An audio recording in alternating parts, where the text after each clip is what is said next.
It's spinning. All right. Hey, everybody. This is Micah with Fluency Corp. And today we are with Laura O'Connell. Thank you so much, Laura, for being with us. Thank you for inviting me, Micah. It's a pleasure to be here. Absolutely. So Laura and I were just chatting and I was saying I'm a little sick today and have been for a good 2 weeks. I have no clue what it is.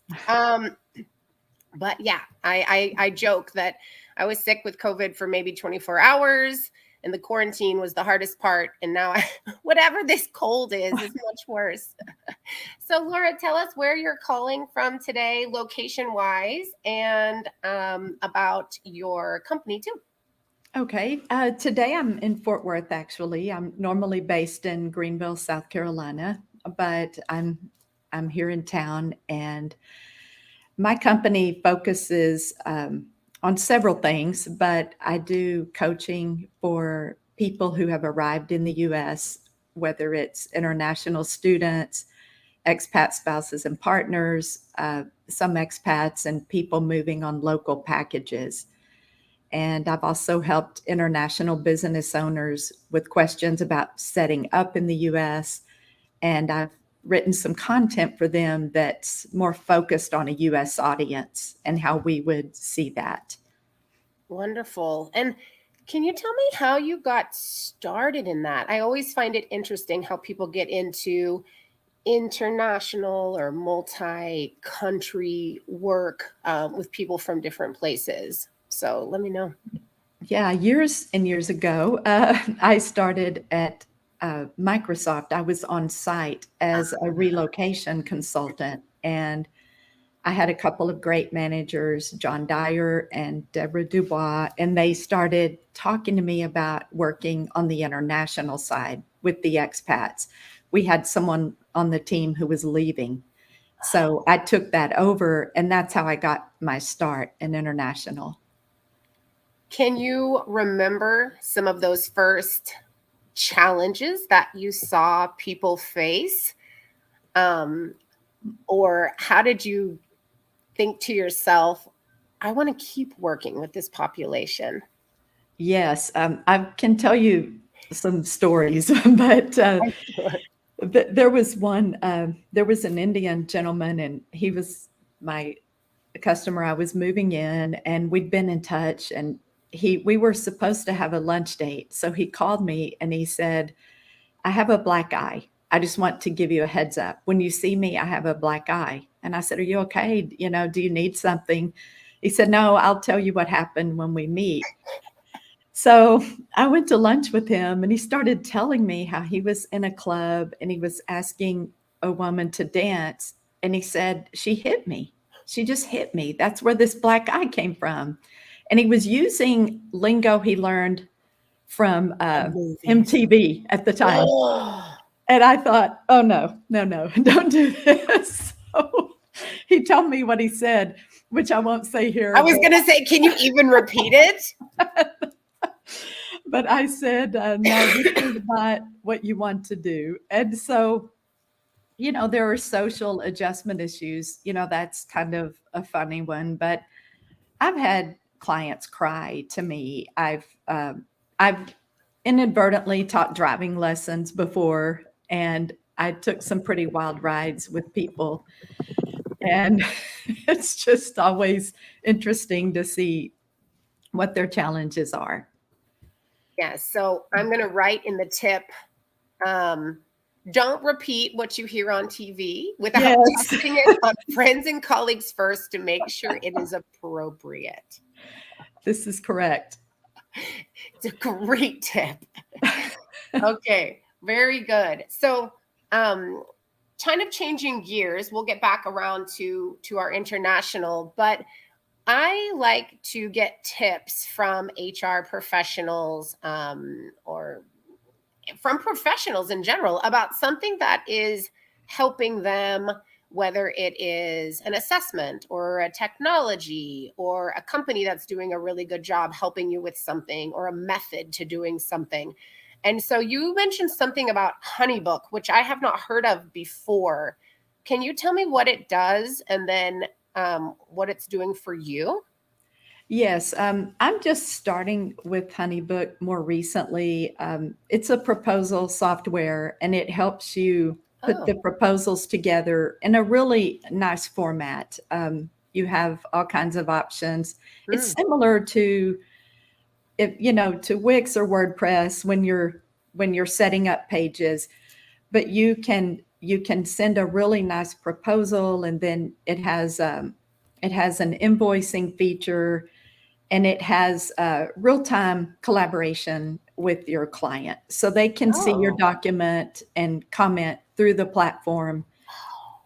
So it's just kind of brings it all together in one spot for you. And I'm still learning more about it, but Yeah. it's very interesting. Yeah, I'm gonna have to hear more about that. I know that my proposals, I am not in the graphic design or the make it look No, beautiful business at all. no, I'm not either. I have someone who's a good friend who's very much that way, but I am not. No, exactly. It's like, okay, we know we can do the service, Mm. great for you, but how do we get this proposal to you without it looking like a kindergartner? Right. How do you make it glossy, right? Exactly. And appealing. Exactly. We had probably a graphic designer put our marketing packet together, and I was like, oh, how did she do that? Yeah, like night and day from what we had done. So, okay, that's very, very helpful. We're definitely going to have to check that out. And I'll tell you, John, who just was with us chatting, who gets all of our interviews set up, he has been talking to me about what Benevo has been doing with their weekly calls, but I have not personally checked them out yet. So let's do a little shout out and tell me what they do. Um, yes, I'm sorry. You were one of us was breaking up there for a moment. I can repeat. Yes, Benevo sponsors a weekly call, and it's called View from the Top, and it's brings together a lot of industry news and what's going on. You see who's changed jobs in mobility. They celebrate milestones for people, but we get an immigration update with that from Fragaman every week. And then we hear about other things that are going on. There might be some expat tax briefings.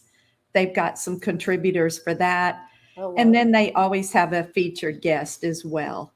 And it might be from corporate, or it could be someone, on as a service provider sometimes, but it's always a good conversation. And Great. the platform is very seamless. I like it a lot. They show a demo periodically, so if you haven't seen it, I would encourage you to check it out. Very cool.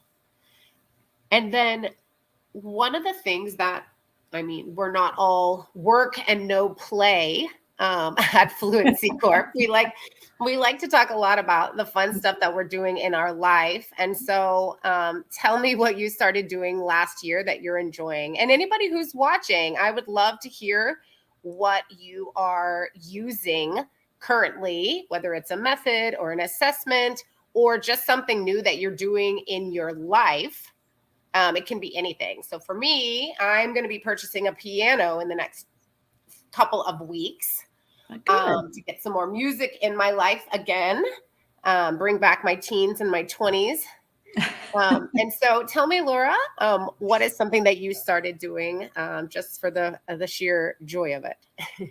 Well, I'm pretty outdoorsy, and I like stand up paddleboarding and cycling, but and mountain biking. I'm always trying to Wow. try something else though. And I took up pickleball. I kept hearing about pickleball, and I thought, what is this? So I decided to learn about it, and it's kind of become my new addiction, I would say. I really enjoy it, and it's good exercise. And there is a place in Dallas Fort Worth called Chicken and Pickle, if you haven't been there. Chicken and pickle? Oh, Yes, that's yes. cute. they have a restaurant on site, and they have indoor and outdoor courts. They have a cornhole field and shuffleboard and rooftop bar. It's really a nice venue. You can do a lot with it, but they teach pickleball, and then they have open sessions. Like they'll have Making Friends Monday, and you can come in this window and just play with people you don't know. Oh my gosh, Making Friends Monday? Wow, Yeah, that's really fun. Oh, David says it's a solid spot. Yeah, it David, we is. should do. David and I are putting together a corporate event in a couple of weeks. And yeah, maybe David, instead of a big fancy headquarters, we should go to Chicken and Pickle You should. for our You really corporate event. should. That would be so fun. I'm actually going to suggest that as one of the events for one of our relocation groups. That would be so fun. So, anyone else out there, anything that you're doing? David, what are you doing? What is anyone else doing that is listening right now? That is fun. Give me some good date ideas, guys. Some corporate mobility ideas and some date ideas, please. I'm gonna go to Chicken and Pickle for sure. David's on it. I love it. Okay, and you mentioned something about ikigai. I took Japanese, so I do know that that is Japanese, but I don't know what it is. Can you tell me a little bit about that? It sounds very interesting. Yes, I use this a lot in my coaching practice because what it means is a sense of purpose. And, why are you alive? It's not just what you do, it's why you're alive. Wow. Yeah, so it goes pretty deep. And when you read the book, I read it twice. The Japanese live it as a lifestyle. It's um it's not just this is what you need to do to move yourself forward in your career. But it does help because what it focuses on is your mission, what is personally meaningful to you. And then what does the world need? What are they looking for out there that your skills can help to propel people forward? And then you look at how does that all intertwine so that you can make a living while fulfilling your purpose. Wow. That's essentially what it is about. And so I use that as an introduction a lot to people coming from outside the US because they think they have to do the same thing, or this is what I've always done my entire career. I don't Yeah. think I can switch now. I'm too many years into this. And I always say, you're in the land where reinvention is the core of the society, and people do this daily. So if you want to do something different, you can. And think about what's important to you. So we start from there. Wow, that's intense. So can I ask a little bit about yours Sure, sure. to give everyone an example of ikigai? So yeah, I think the book is Ikigai, The Japanese Secret to a Long and Happy Life. Yes, Christina, you and I had the same question. I mean, the same idea at the same time. So it is a book, Ikigai, The Japanese Secret to a Long and Happy Life. That is what it is. David says he's been doing distance running and Ah, Spanish. Oh, great job with the Spanish. Obviously, that's something that's near and dear to my heart. That's great about the distance running. I saw 3 people running this morning, and I was like, I'm glad I'm not running. That was my thought. But I used to do distance running as well, and I hurt my knee, so that is the reason. Um, okay, so let's talk about Laura's. I don't know if we can say her ikigai because I know ikigai is just a way of living, right? it is, but people do say that. They say this is my ikigai. Yes. Okay, so I can use it in that way. Okay, Yes, you can. okay, perfect. For me, I started learning that mine was related to helping people feel at home anywhere in the world, no matter where they are. And It started when I first got into international work, but it's just continued. I think I'm here to help people smooth the waters, and the hashtag I use for my business is land and brand.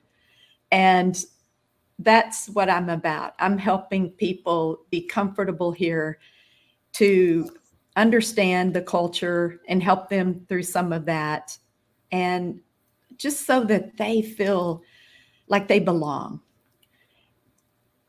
Yes. They're not on the outside looking in. They're not on the fringes because they're from a different place, or grew up in another way. No, we all need to feel that sense of belonging and at home, no matter where we are. Yep. Absolutely. I was talking to a new client this morning. She is 60 or close to 60 and Mhm. moving from Houston to Tokyo. Oh, wow. Right? That's And great. like you said, she's had a business for a very long time that she cannot do there. So this is quite the shift. It And so is. it's excitement and a lot of nerves. So yes, I will let her know that if she needs someone to talk to. And then Ikigai is Japanese. So this Yes, would be you should great. grab that book and read it. It's a very Compliment. interesting read. I like it a lot. Wonderful. Okay, so I'm going to go to one of our topics. So before we went live today, I really liked a phrase that you said, which was thinking outside of the keywords. Tell me what we were talking about in terms of people and hiring, and what that means to you. Well, I call that the candidate behind the keywords, because right now, our hiring process has really been dehumanized. You're putting a resume into an online application, and if you don't have a keyword score that's high enough, you're not even going to be considered for that position. And I've just spoken about international clients coming to the US and bringing all this experience and doing different things. So, how can you base a hiring decision on something that is a keyword score? We're not keywords, we're people. And now the chat GPT is being used to write resumes. It's being used for job searches and even to construct cover letters. But I've seen the cover letters it's produced. I've done it myself to see, and it's missing that human story. We can tell our stories. These technologies can't tell the story like we can. So I understand efficiency in hiring and using these systems, but we're missing great candidates because of that. Can you give me an example of what we might miss, or kind of what you have seen, or how people have been overlooked? Yeah, if you can think of anything about that, I'd love to hear. I can give you an example of a client I've been working with. She was in Germany and she was doing tax compliance work. She's originally from Brazil and she speaks several languages, but she was helping companies in Germany with compliance. And so I said, "That's so interesting that you speak Portuguese. You moved to Germany, learned German. How did you find your clients?" And so we had that discussion. Yeah. But what I saw in her is she's very friendly. She's very outgoing. And I said, "Have you thought about doing some other type of work?" And so, to make a long story short, she's now directing the European American Chamber of Commerce. And the way that we told her story is she was able to find a niche market when she was in another country and build up a business. So, why couldn't she find people to be members of this chamber using those skills? Yeah. But her resume would not say that. You wouldn't read that tax compliance resume based on the keywords, right? And think Yeah. that you'll consider this person. So that's why we need to get out from behind this and see people for who they are and what they can offer. Yeah, absolutely. Yeah, and how is she doing? She's doing great. Yeah. She's setting up her networks, and I'm helping her with some of that. And I think she'll be a huge asset to them. Absolutely. So this is a topic that I've tapped into a little bit, just like talking to the spouse this morning who was running a complete, right, 10-year, possibly 2-decade business here in Mhm. the United States, and that business does not easily translate. And then the time zone to continue doing business does not work well with Asia and the US, right? Well, I shouldn't say Asia, but specifically Japan. Very challenging. I did it once for 1 month and just too many 1 a.m. and 2 a.m. meetings. Yes. Very, very tricky. So someone like that, the next topic we were going to talk about was the untapped talent pool of all of the accompanying spouses and the partners that are going along, but either they can't work right away, or what will they do in the new place? So tell me some stories you've had about that and what we're missing out on possibly. Well, the first thing I tell people is put your visa status at the top of your resume, showing that you're fully authorized to work here. Um, but, I have someone I'm working with now who was with a company in sales for many years in Mexico, and now she's here. And she applied to the same company through these systems. They rejected her because they said she wasn't eligible to work here. That was the email she got back. Her visa status, I mean, she's married to an American. It plainly said she had authorization to work here. But that's the problem. These systems pick up only what they want to, and they aren't seeing these other facts, and we're missing people. And I can give a lot of different examples like that, but we need to stop relying on them. I see them more as a storage a storage center, and maybe tracking the progress of working with candidates, but not evaluating them on the front end. Okay, so let's walk through that a little bit more. So we use Indeed, Mm-hmm. and there's no way for Indeed to like check that. We have to look at each resume. I don't like the automatic rejection option for Yes. certain questions. So what would you suggest that employers do to to make sure that they're seeing this? So you said for the possible employee, to put the visa status at the top, right? Very Yes. low. Yes. There are some great innovations out there that companies can tap into. A couple I mentioned are Career.place out of Austin, and there's another one here in Dallas that's Catherine McCord has. But they're systems that eliminate biases.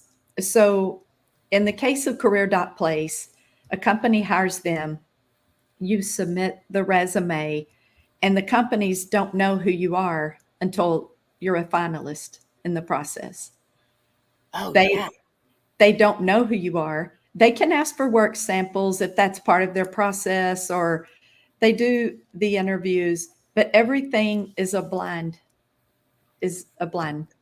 um, interview strategy. So it it's good for compliance because no one can accuse you of discrimination if you don't know Or who even the unconscious people bias. are. Could Exactly, exactly. So, but it also levels the playing field a little bit, and it gets us away from just keywords as the only option for evaluation. Well, and our own bias. I mean, I'm going to be completely honest with you, as we should all be. If you say you don't have it, it's just not possible. Do you No, not agree?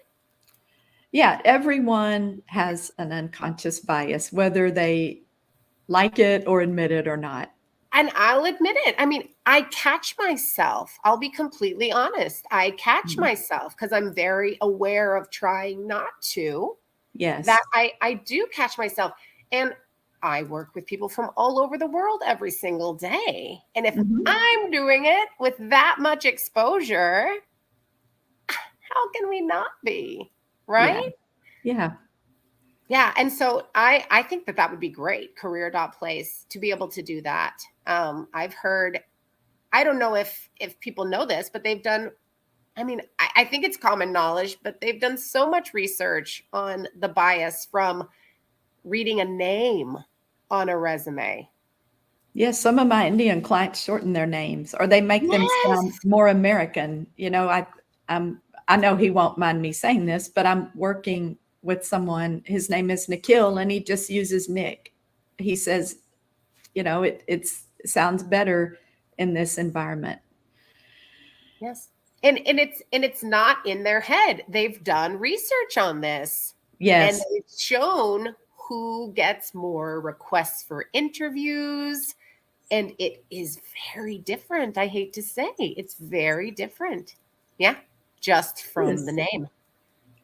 And I feel it's a conversation we need to be having all the time and highlight these Yes. things and look for solutions because just when I met Melissa and Catherine, who both have these platforms, I thought we need 20,000 more people like you, to get that word out and to address these things that are going on that no one is talking about. Yeah, absolutely. And that's why I think it's important for me to say that I'm also doing it. Like we have to admit it. We're doing it. Even if we don't realize it, it's happening. I think, and that's why it's unconscious. That's Yes. why it's unconscious. That's the whole point. This is not you're doing something bad. This is not a reflection of your parents raising you. This is nothing like that. It just happens. It's from our experience, it's from our lives, it's from what we were told, it's from what we see in movies and TV and the news. It's just how it is. And so this is the way to make it better. Very good. Christina is commenting, what is an ATS system? I feel naive. Do you know? Applicant tracking system, Ah, ATS. okay. Very good. Network, personal board of directors to ensure that we're not getting gobbled up by the ATS system. Yeah. The more people you Yes. can have with the opinions in there, right? Right. Right. And I think Very global good. mobility people can help a lot because like you said, we work with people from all over the world. So I've had conversations where I've broken down some no, I don't want to say biases because people weren't coming from that angle, but Yeah. misunderstandings, and Sure. I say, "Oh no, it's not because of that, it's because of this and the way they grew up and this is part of their national culture, which becomes your fabric, right?" So I think we can all contribute to promoting understanding when we're talking to people doing hiring. Can you give me some of those stories of any kind of misunderstandings? I know I have some from my end if you need a second to think. I think it's so important to mention them because sometimes people don't want to bring them up. And so the more that we bring them up and kind of address them, the more people might feel comfortable too. Yes. Um, I've talked to people about this is a minor thing, but food. We're doing food for a group of Indian expats, and it's got to be vegetarian.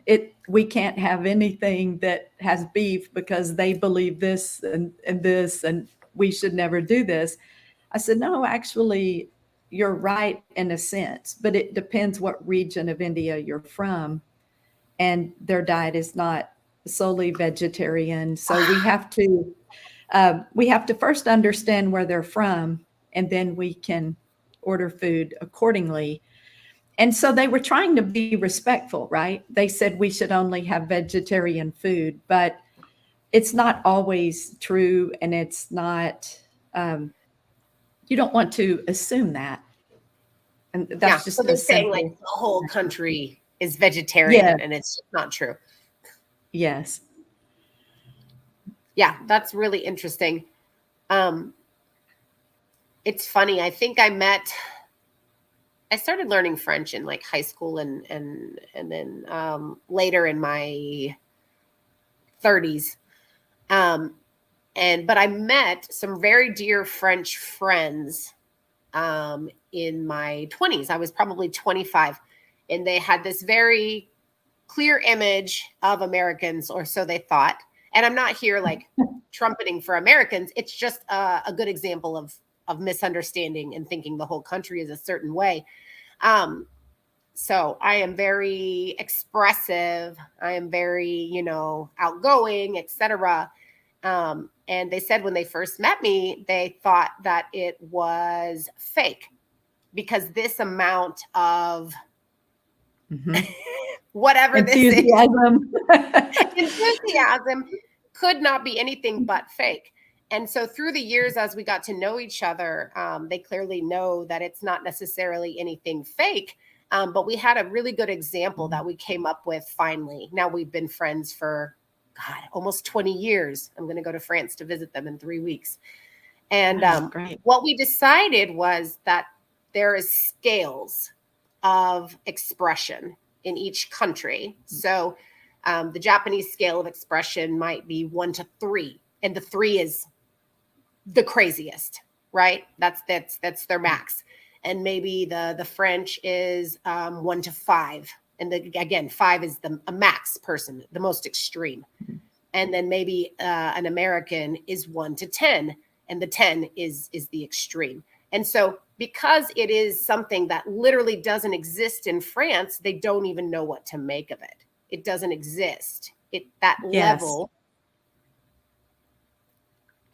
is not in anybody really. And so it is hard to imagine something just like, hey, have you heard of the bobo fruit? Well, no, what's a bobo fruit? You can't even imagine it. Right. And so it's just something like on a different plane of even something that exists in your world. And so, yeah, there's just different planes of characteristics.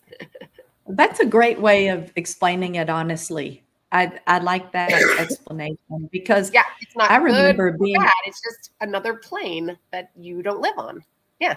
yeah, I remember being in Germany and I stayed there for a while and I had to stop smiling at people on the street and greeting them, because they Yep. looked at I'm from Dallas Fort Worth. I've lived in the South, and that's what we do. We're friendly and expressive that way, but they look at Yep. you like, where did you land from? So you have to change your approach sometimes Yep. and fit in with where you are and understand those differences.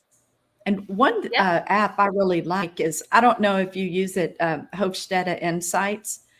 It's an app where you can compare countries side by side and see their Ooh. characteristics. And it's color Can you spell coded so that? you can, yes, it's Hofstede Insights.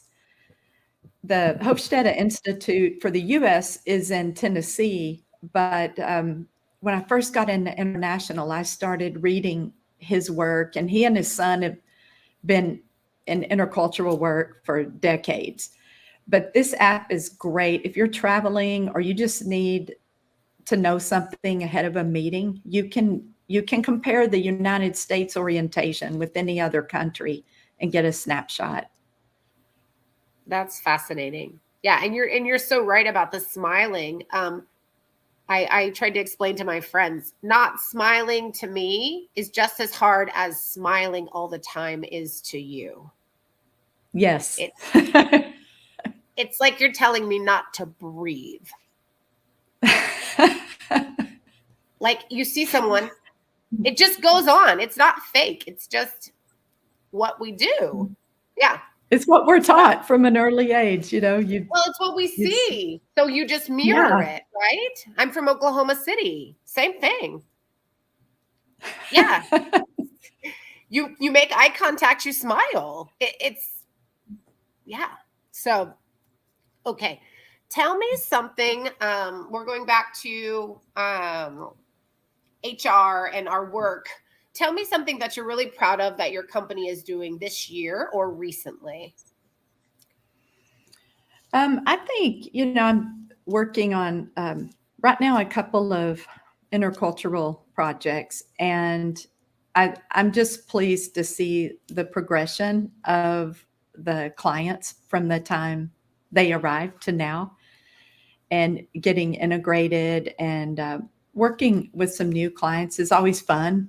Oh Um, yeah. so it's something I'm proud of, and I have a client who's actually shifting from teaching. She was a teacher in India for some time. Then they moved here. They moved to Florida, and I'm actually going to be working. She's going to be kind of an intern with me on a couple of projects. We're going to work together, and that will give her some exposure to the HR function and beyond the classroom. So I'm excited about that. Oh, well, that's super interesting. So that's kind of unique. Tell me about someone else, like where they're coming from, what they did in that country, and what they're trying to do here. Because I, I was an English teacher. That's very easy to translate, but I'm sure if you were in accounting in the US, it does not work to do accounting in Vietnam with all the different rules in each country. So tell us some things that people have done that might have been like creative, or how did they work around, trying to do this new job, or a new career, like you said, right? Sometimes they have to completely change directions. Yes. I have one interesting story. I have a client who was a product manager in Europe, and she came over and she was talking to me about, what can I do? Because a lot of things I do too are self employment consultations for expat spouses and partners. They say, what does it take to set up a business here? I have an Yeah. idea. Or, so we step through that, and I explain all the things they need to do and in what order. But this particular lady started, she was interested in blogging, and she wanted to tell the story about being in the US and breaking down different regional cultures and maybe some misconceptions people had about Americans.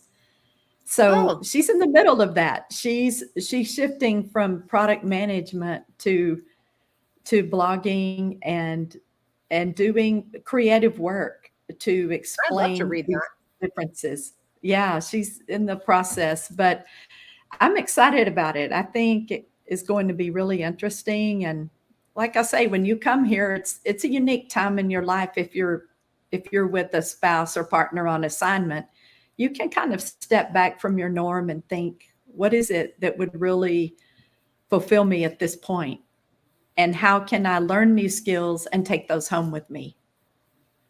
Do you think a lot of spouses that were not the one that was transferred for the job are setting up their own companies out of necessity because it's hard to get work, or just because they want to be more creative? What are your thoughts on that? I think it's a little bit of both. I've seen both cases where people, excuse me, are frustrated because they can't gain headway in the search process. And usually when I work with them, we kind of reformulate their resume, and I introduce them to so many contacts in my network for different areas. Yeah. And that's part of their battle too, is they come to the US, they don't have a network. A lot of them are not on LinkedIn. And I talk about the importance of that, and we build profiles, and I don't just build a profile with them. They write, but I show them how to use LinkedIn to make their feed more interesting, which in turn gives them more connections because they don't know. Yeah. And a lot of them come from cultures that are more private and are not comfortable with or used to Yes. putting themselves out there. That's And so so you have true. to help them shift their mindset too. We get into some mindset stuff because I say this is where you are now, and it's perfectly normal to do this here. You put yourself and your brand out there, and Yeah. it's what we do. So we work on those things too. Wonderful. One of the questions I have here is about a popular service offering. What is that? And then what led you to create it? Okay, so I was doing some coaching for managers primarily from Europe, and some of them were German, and they would call me. I would get phone calls of men whispering in my ear, literally. This guy called me one day and he said, "Are you busy?" And I said, "No, what's going on? Do you need help?" And he goes, "Yes. My American colleague just said something to me. I have no idea what he said. It was a question. He expects an answer. He'll be back." And I said, "Well, what did he say to you?" And he said, hold on. I wrote it down. And he goes, "He said like Jeet. And then he said, yet." I said, "Oh, did you eat yet? He was inviting you to lunch." And he Yep. said, "What?" And I said, "We speak lazy English in the South. It's it's not good, but it's like the So I'm going to Bavarian say it dialect for in Germany." I'm going to say it for the audience. Jeet yet? Jeet Jeet yet? yet. Jeet Jeet yet? yet. Yes, yes. It's so funny you say that. We teach that in our accent course so that they understand what people are saying. Jeet yet? Yes. Yep, Yes. absolutely. Okay, That's so what what led did to you me. start to act? What did you start to offer after these I whisperings? I that led me to build I a was class really in worried what you Southern were going to slang. say after you said whispering. No, I no, was like, it "Oh wasn't like that. no, people are being inappropriate." Okay. No. It was a class I built specifically for Southern slang, Oh, and perfect. we And you still rehearsed offer a that? lot. Yeah, I will. Yeah, if people want me to do Perfect. a Southern slang class, I will do it. This Perfect. other gentleman, he was stumped by "give me a holler," and I was taking all these terms and phrases. And in mobility, we try to speak proper English as much as possible because we're dealing with a diverse population. But people who are from the South, they just speak this way. They shorten their words and put them together. And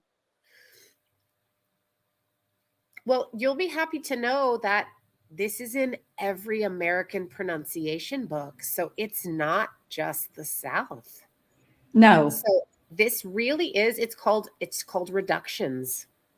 And they do it in every language, in Japanese, in Korean, in Spanish, and it's just native speakers, right?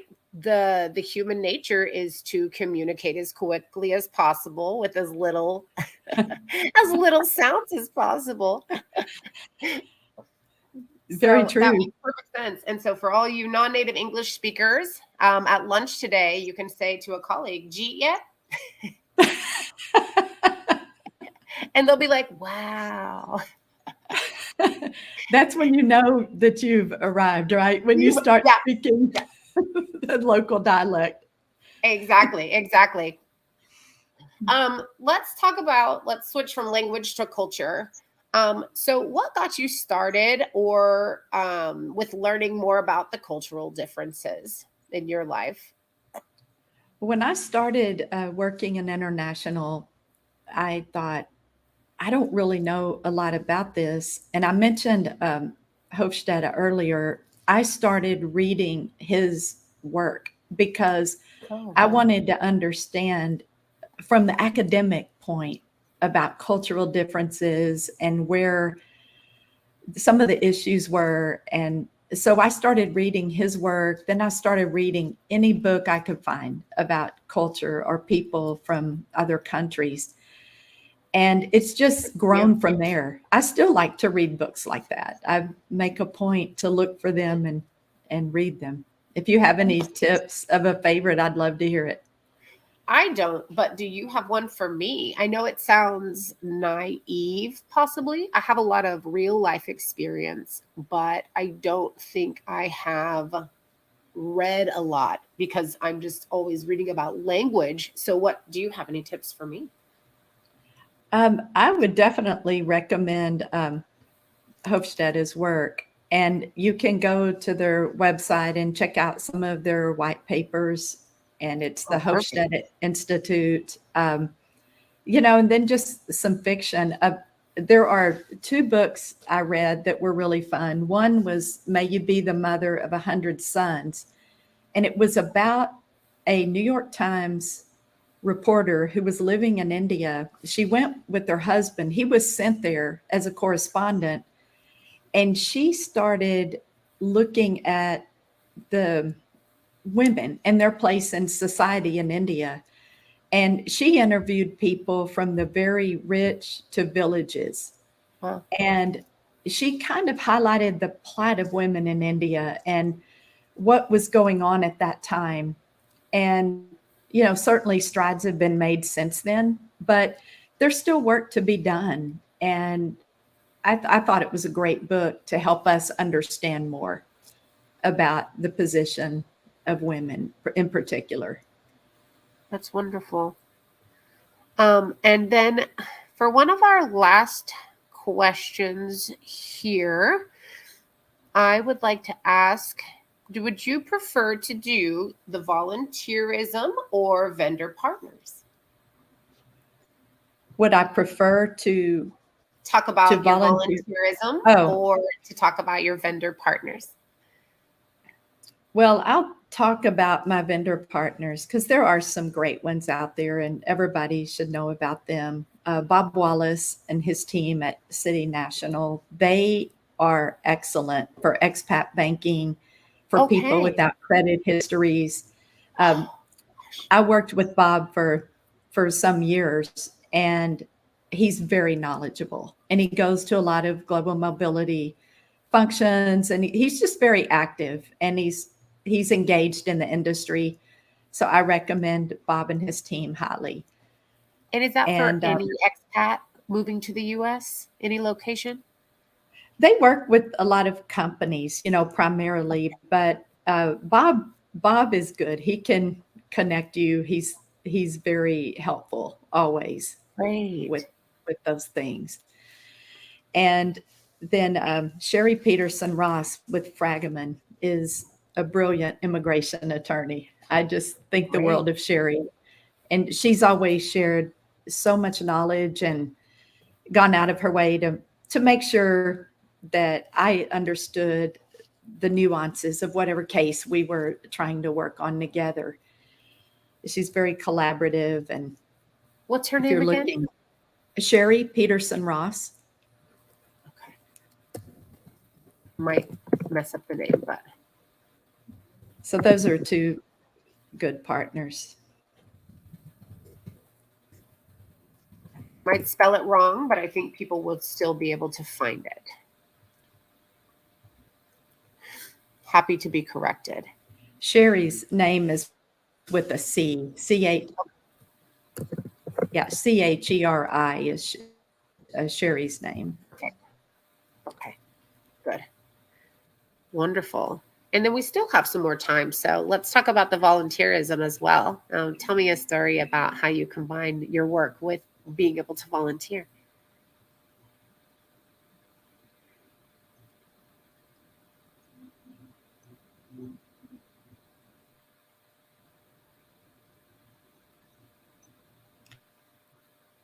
With volunteering, I have volunteered to teach ESL.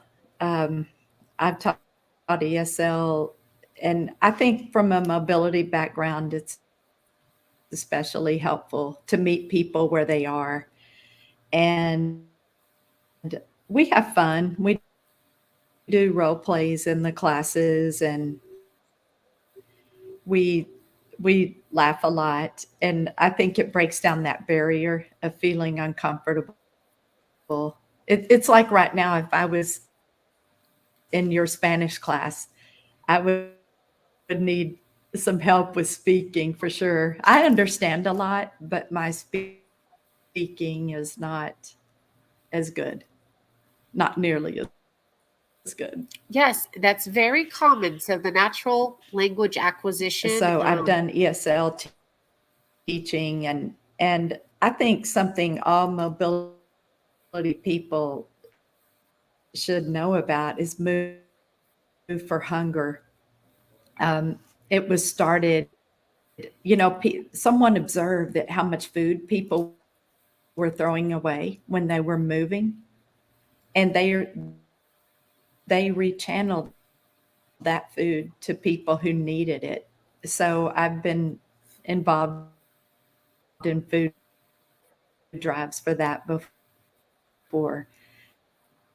So there are ways to use your mobility background.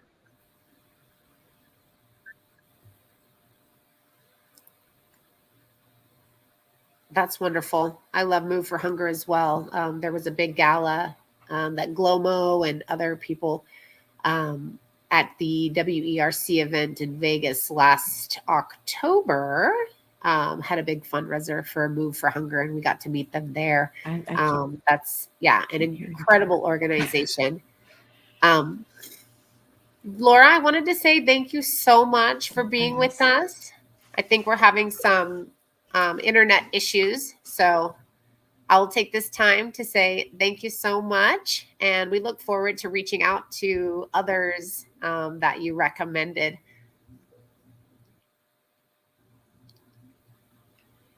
I can hear this. All right, everybody. Have a great day. Thank you so much.